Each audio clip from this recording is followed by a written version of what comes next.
আড়াই ঘন্টা কেটে গেছে, এখনো পর্যন্ত 4 কেন্দ্রে উপনির্বাচন চলছে। আসলে 4 কেন্দ্রটা গুরুত্বপূর্ণ নয়, আবার বলছি আপনাদেরকে মনে করিয়ে দেওয়ার জন্য। বিশেষ করে মানিকতলা ছাড়া 3 কেন্দ্রে এবারের লোকসভা নির্বাচনে বিধানসভা ভিত্তিক ফলে বিজেপি এগিয়ে। বাগদা, রানাঘাট দক্ষিণ এবং রায়গঞ্জ, এই 3টি কেন্দ্রে তৃণমূল পুনরুদ্ধার করতে পারে কিনা, নাকি বিজেপি জয়লাভ করে, সেদিকেই তাকিয়ে এখন রাজনৈতিক মহল। জানা যাবে 13ই জুলাই।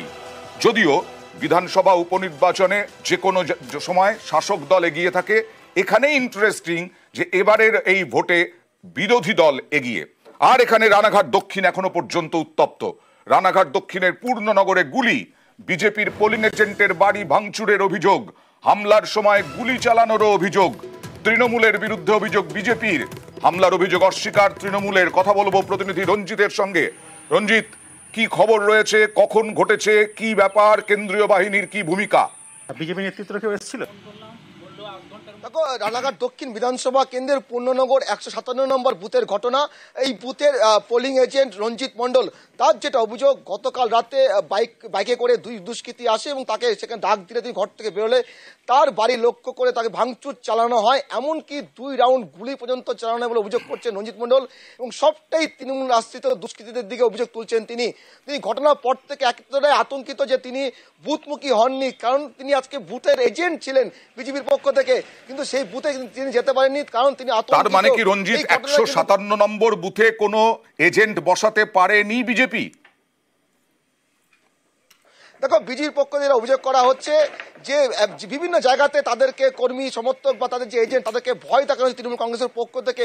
সেক্ষেত্রে 157 নম্বর বুথের একই ঘটনা, যদিও পরবর্তী সময় যে রিলিভার থাকে তিনি কিন্তু বুথমুখী হয়েছেন, তবে রঞ্জিত মণ্ডল তিনি কিন্তু বুথমুখী হননি। কারণ গতকালে ঘটনা তিনি এতটাই আতঙ্কিত তার পরিবার নিয়ে যে তিনি কিন্তু বুথের সামনেও যাননি। কারণ যে এর আগে এখানে ভোট হয়েছে, সদ্য সমাপ্ত লোকসভা নির্বাচনে কিন্তু এই ধরনের ঘটনা ঘটেনি। ফলে গতকাল রাতের যে ঘটনা, সেই ঘটনা নিয়ে তিনি যথেষ্ট আতঙ্কিত রয়েছে। বিজেপি কিন্তু অভিযোগ তুলছে, যাকে দেখা যাচ্ছে রঞ্জিত গুলির খোল হাতে নিয়ে, সম্ভবত তিনি রঞ্জিত মণ্ডলের বাবা, গুলির খোল দেখা যাচ্ছে এখানে। এই যে পোলিং এজেন্ট রঞ্জিত মণ্ডল, তিনি কি কাউকে চিহ্নিত করতে পেরেছেন যারা হামলা করেছিল? দেখো, কাউকে চিহ্নিত করতে না পারলেও তার যেটা অভিযোগ রয়েছে যে যারা এসেছিলেন তারা কিন্তু তৃণমূল আশ্রিত দুষ্কৃতী এবং তৃণমূলের মদতেই কিন্তু গতকাল রাতে এই ঘটনা ঘটানো হয়েছে। ফলে যথেষ্ট তারা আতঙ্কিত হয়ে পড়েছে এবং তারা কিন্তু আজ কিন্তু বুথের মুখ সামনেও যায়নি। যদিও পুলিশের ভূমিকা নিয়েও কিন্তু বিজেপির পক্ষ থেকে অভিযোগ তোলা হচ্ছে। এবং শুধুমাত্র পূর্ণনগরের ঘটনা নয়, আমরা কিন্তু প্রীতিনগরের ঘটনা দেখছি, পায়রাডাঙ্গা, সেখানে কিন্তু একদম প্রীতিনগরে আসবো। প্রীতিনগরেও পঞ্চায়েত সদস্য, বিজেপির পঞ্চায়েত সদস্যের বাড়িতে হামলার অভিযোগ তৃণমূলের বিরুদ্ধে, গুলি চালানোর অভিযোগ, বাড়ি ভাঙচুর যথেচ্ছভাবে আপনারা দেখতে পাচ্ছেন সেই ছবি। কিন্তু এই ভদ্রলোক বলছেন, বিজেপির পঞ্চায়েত সদস্য বলছেন তিনি কাউকে চেনেন না। সিসি ক্যামেরার ছবি দেখুন, সিসি ক্যামেরায় দেখা যাচ্ছে মুখ ঢাকা অবস্থায় এসে হামলা চালানোর ছবি। সিসি ক্যামেরা ফুটেজ, লাঠি হাতে, লাঠি ছোটা হাতে, এইটুকুই ছবি রয়েছে, তবে মুখ ঢাকা সবার।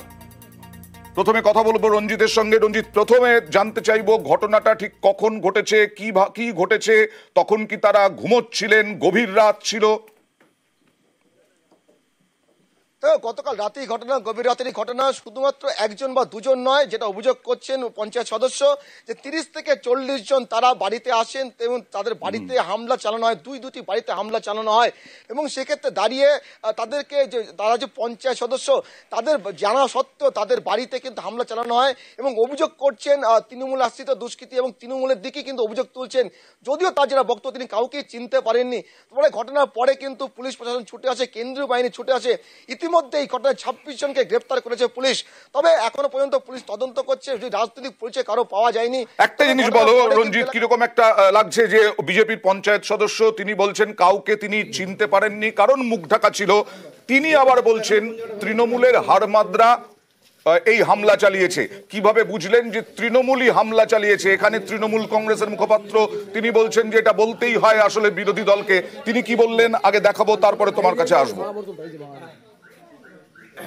হামলাত বাহিনী তারা এসে প্রথমে ওকে অ্যাটাক করেছে, ওর বাড়িঘর ভাঙচুর করেছে, ওর গ্রিল ভেঙে ঢুকতে পারেনি ঘরের মধ্যে, ও যা জানে বেঁচে গেছে। কোনো মতে 30 থেকে 40 জন মোটরসাইকেলে এসে এখানে সব দাঁড়ালো, ভাঙচুর করেছে। পুলিশ এসেছিল, রাত্রে পুলিশ এসেছিল, বলছিল, পুলিশ বলেছে যে আপনাকে চিনতে পেরেছেন, কিন্তু আমরা চিনতে পারিনি, সব মুখ ঢাকা ছিল। তৃণমূলের হামলাত বাহিনী। আপনারা কি তারপরে ভোট দিতে যেতে পেরেছেন? না, ভোট এখন চালু হয়েছে, আমরা এজেন্ট দিতে পারিনি, আমাদের হুমকি দিয়ে গেছে যে ওখানে কোনো মতে তোমরা পা দেবে না, পা দিলে তোমাদের বডি পড়ে যাবে যখন তখন। যে প্রশ্নটা রেখেছিলাম রঞ্জিত, একেবারে তো ওই ভদ্রলোকের গলা কান্নায় প্রায় চেপে, আতঙ্কে গলা প্রায় বন্ধ হয়ে আসছিল। দেখো এটা স্বাভাবিক, কারণ একজন দুজন নয়, 30 থেকে 40 জন যখন কারো বাড়িতে হামলা চালায় রাতের অন্ধকারে, যখন পরিবার নিয়ে তখন তারা রাতের অন্ধকার বাড়িতে ছিলেন, সেই সময় এই ধরনের ঘটনা ঘটে স্বাভাবিকভাবে আতঙ্কের পরিবেশ তৈরি হয়। এক্ষেত্রেও কিন্তু তিনি কিন্তু একজন রাজনৈতিক কর্মী বা একজন পঞ্চায়েত সদস্য, তিনি ভুলে গিয়ে কিন্তু তিনি তার পরিবারের দিকে তাকে কিন্তু একেবারে ভেঙে পড়েছেন। কারণ যেই ঘটনা গতকাল রাতে ঘটেছে, এতগুলো মানুষ তারা কিন্তু রাতের অন্ধকারে গিয়ে একজন বাড়িতে হামলা চালালো, স্বাভাবিক তিনি আতঙ্কগ্রস্ত হয়ে পড়েছেন। তিনি কি করে বুঝলেন যে তৃণমূল হামলা চালিয়েছে? দেখো সাহেব, তিনি এখানে তিনি বিজেপির পঞ্চায়েত সদস্য, সেক্ষেত্রে দাঁড়িয়ে আজকের ভোট এবং রাতের অন্ধকারে তার বাড়িতে হামলা এবং আজকে বুথমুখী যাতে তিনি না হতে পারেন সেই ধরনের হুমকি দেওয়া হচ্ছিল তাকে বলে, যেমনটা জানতে পারা যাচ্ছে। এবং শুধু তার বাড়ি নয়, আরেকজনের বাড়িও ভাঙচুর চালানো, তারাও কিন্তু বিজেপির তিনি পঞ্চায়েত সদস্য। ফলে দুজনের বাড়িতে হামলা এলাকায় স্বাভাবিকভাবে তৃণমূলের দিকে প্রশ্ন তুলছে বিজেপির পক্ষ থেকে, এবং তিনিও কিন্তু তৃণমূল আসছে দুষ্কৃতি দিকে কিন্তু অভিযোগ তুলছেন, যদিও কাউকে তিনি চিনতে পারেননি রাতের অন্ধকারে, এমনটা তিনি দাবি করছেন। ফলে পুলিশ কিন্তু তদন্ত শুরু করেছে। গতকাল রাতে কিন্তু বিরাট পুলিশ বাহিনী, তার ভূমিকা কি এই মুহূর্তে তার ভূমিকা কি? তিনি বুথমুখী হয়েছেন?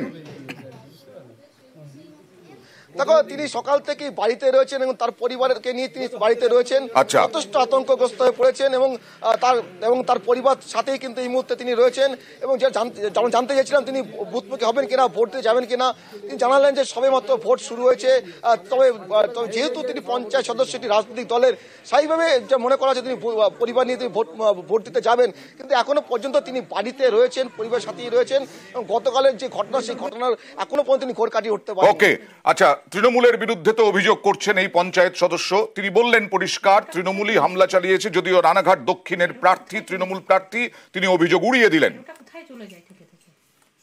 এটা একদমই একটা প্রোপাগান্ডা। এই ধরনের প্রোপাগান্ডা তৈরি হচ্ছে, এই ধরনের প্রোপাগান্ডা তৈরি করা হচ্ছে। যারা এলাকায় সন্ত্রাস করছে, নিজেদের মধ্যে সংঘর্ষটাকে বিজেপির দালালরা এটাকে অন্য তৃণমূলের উপরে চাপানোর চেষ্টা করছে। আর রানাঘাট দক্ষিণেরই দেবগ্রামের ঘটনা, রানাঘাট দক্ষিণে ভোট উত্তাপ, দেবগ্রামে পঞ্চায়েত প্রধানের বাড়ি ভাঙচুরের অভিযোগ, বাড়ি ভাঙচুর